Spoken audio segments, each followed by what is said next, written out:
Hey everyone, my name's Dalton over at thegringoguides.com, and as I said before, this site's mainly dedicated to Spanish language and culture. However, I like using cool products such as slacklines, different kinds of skateboards, board bags, anything that I think is neat. I just want to kind of share with you guys how to use it, kind of my 2 cents on it. And today's video is all about the SurfSkate. So the SurfSkate is a very unique kind of skateboard. Basically, right here, the trucks, they're very kind of short in the front, long in the back. Wheelbase here, it's 21 inches. Wheels are 65 millimeters, and the length of the deck, or just the skateboard itself, is about 34 inches. So the thing is, what makes this skateboard very unique is that it's a really good trainer for surfing. So one thing that's really cool is that you can practice like doing pumps as if you're on a wave. You can do pumps, cutback, snaps. It's a great tool. I mean, the thing is, I love surfing, but I'm a pretty busy guy with a job and my hobbies and a lot of other things, so I can't really surf as much as I like to. So I like to just do maybe even 10 minutes a day going up and down the cul-de-sac practicing my pumps. So this board here, it's the Jamie O'Brien model, and it was designed by pro surfer, well, Jamie O'Brien, and it's meant to act as a trainer for surfing. So before I talk even more about this product and how to use it, I just want to say that in this video, or actually below in the description, there is a link to Amazon where you can buy this skateboard and other similar skateboards such as ripsticks. And I'm going to talk about ripstick in another video. And I just want to say that it's an affiliate link. I get a commission on the product if you decide to buy through a link. However, I use this product on a near daily basis, and I have faith in it, and it's just really nice.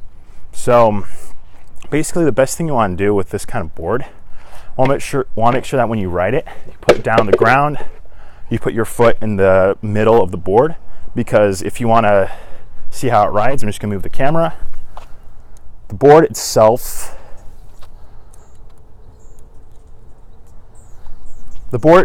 is very wobbly compared to a traditional skateboard.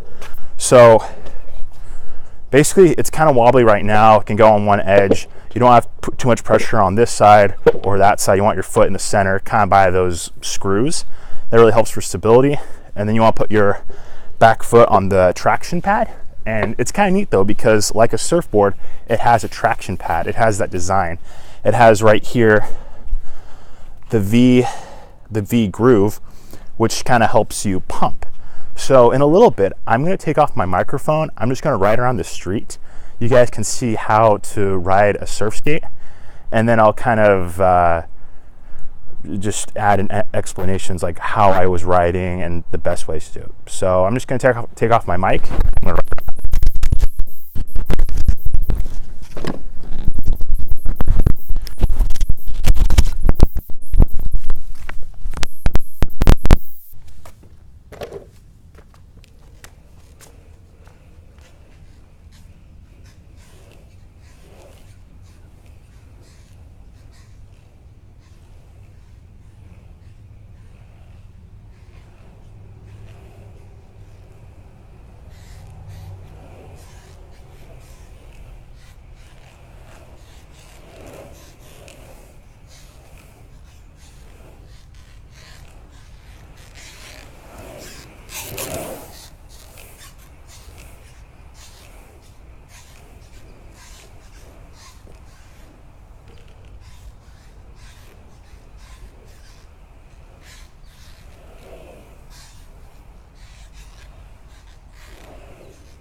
There we go, mic's back in.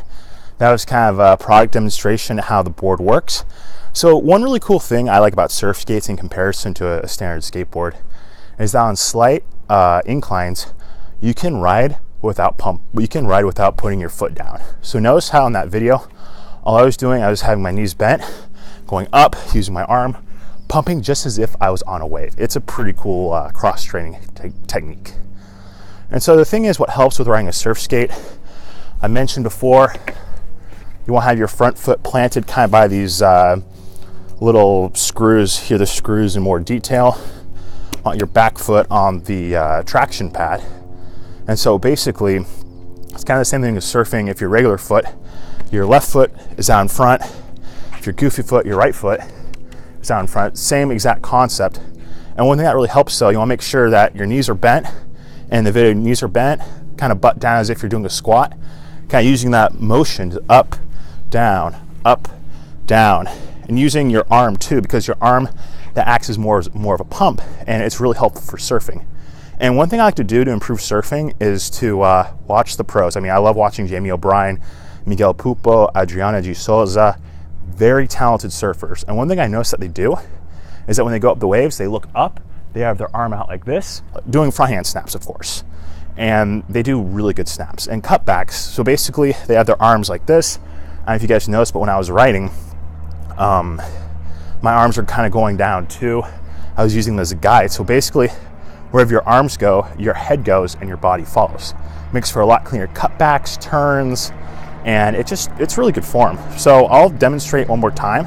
So right now I'm going to do a front side snap. So front side for me is going to the right. I'm regular foot. Back side is with my back. And notice how when I do this, when I turn up, my head is looking where I want to go, and my arm is kind of hooked over for a front side snap.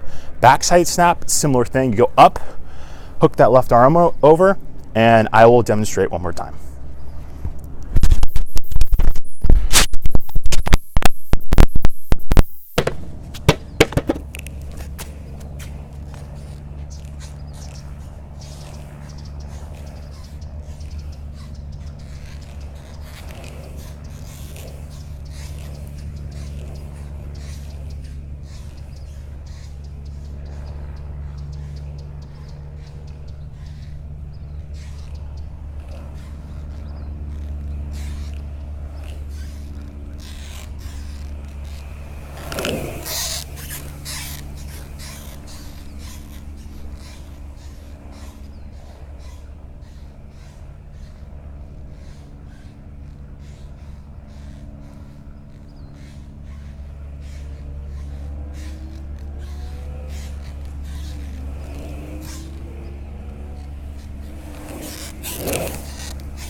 There we go. So that was my demonstration. Notice when I was doing my front hand turns, it's going up, looking up, and then where I want to go, having that right arm over my head. That's how I was able to do it. Backside, kind of a similar thing, but I go back, looking up, looking where you want to go, having that arm, and leading. So that's kind of my conclusion on my 2 cents on the Jamie O'Brien model. The model on Amazon is a bigger board. It's a little bit longer. Still a really good product. And basically, I kind of went over the pros of this product. However, some of the cons are, if you're looking just to cruise, then you're better off with like a longboard, like a Sector 9, which I am going to include in the description below as well. And that's a board that I use just to cruise around on the boardwalk, or if I'm just using it for transportation. But you can cruise on this board too. It's just a little more wobbly, so you really have to put pressure in the middle to make sure you don't go too much on one side or the other. So I mean, if you just want to cruise, it's not the best thing. I mean, you can do it, but I mean, you'd be better off with a Sector 9 longboard. And then also, I mean, it is relatively expensive. I mean, I think it's a good investment if you use it a lot in the long run, and it helps with your surfing. So I mean, kind of depends on how much disposable income you have, but it is a little on the pricier side. So anyway, that concludes today's video. I hope you guys liked it. Please feel free to subscribe to my channel, give a thumbs up, share, and even buy the product through my link. And lastly, don't forget to check out thegringoguides.com. I'm going to make a ton of videos about Spanish language culture, some hacks, other product videos, and I hope you guys have a great day. Thank you. Bye.